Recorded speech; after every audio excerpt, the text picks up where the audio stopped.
Murder in the Ivy Mansion.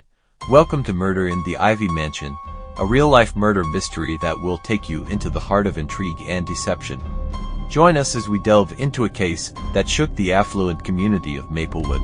It was a crisp autumn morning when the body of Victor Carmichael, a wealthy philanthropist, was discovered in the library of his grand estate, Ivy Mansion. Maplewood, a town known for its serene charm, was now gripped by fear and suspicion. Victor's death was quickly ruled a homicide, and the list of potential suspects seemed endless. Detective Emily Harris, a seasoned investigator with a sharp mind and keen intuition, was assigned to the case. Victor Carmichael was a well-known figure, but he was also a man of many secrets. Victor's reputation for being a generous benefactor was marred by whispers of ruthless business practices and broken alliances. But who among his circle would go so far as to murder him? Detective Harris knew she had to unravel the complex relationships surrounding Victor to find the killer. Her first visit was to Ivy Mansion, an imposing structure covered in climbing ivy and steeped in history. Inside, she found Helena Carmichael, Victor's widow. Looking pale and distraught, Detective Harris, "Please find out who did this to Victor," Helena pleaded, her voice trembling. "He had his faults, but he didn't deserve to die like this." "Mrs. Carmichael, I need to ask you a few questions," Detective Harris began. "Was there anyone who might have had a motive to harm your husband?" Helena sighed deeply, her eyes filled with sorrow. Victor was a complicated man. He made enemies in his business dealings, but to kill him? I can't fathom anyone doing such a thing.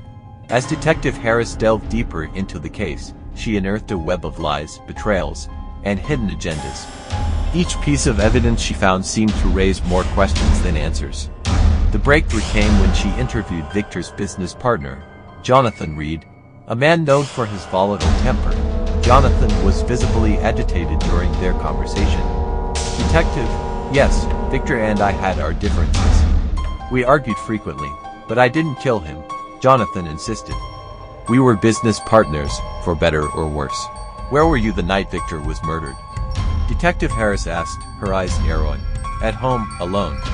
"I know how it sounds, but I'm telling the truth," Jonathan replied, frustration evident in his voice.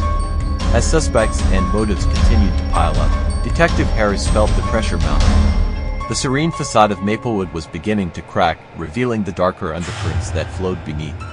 The pivotal moment came when Detective Harris revisited the crime scene, meticulously combing through the library where Victor's body had been found.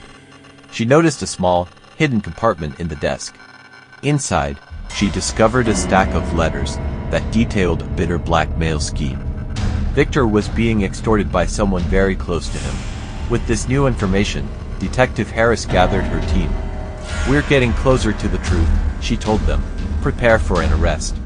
In a shocking turn of events, it was revealed that the murderer was Victor's own niece, Olivia.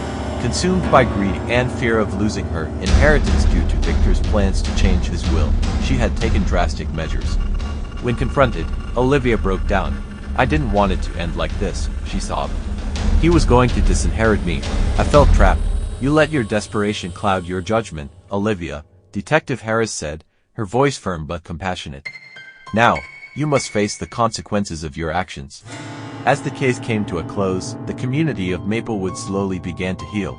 Detective Emily Harris had brought justice to Victor Carmichael, but the echoes of betrayal and greed would linger in Ivy Mansion for years to come. Thank you for joining us on this journey through Murder in the Ivy Mansion. Until next time, stay vigilant, for you never know what secrets lie beneath the surface.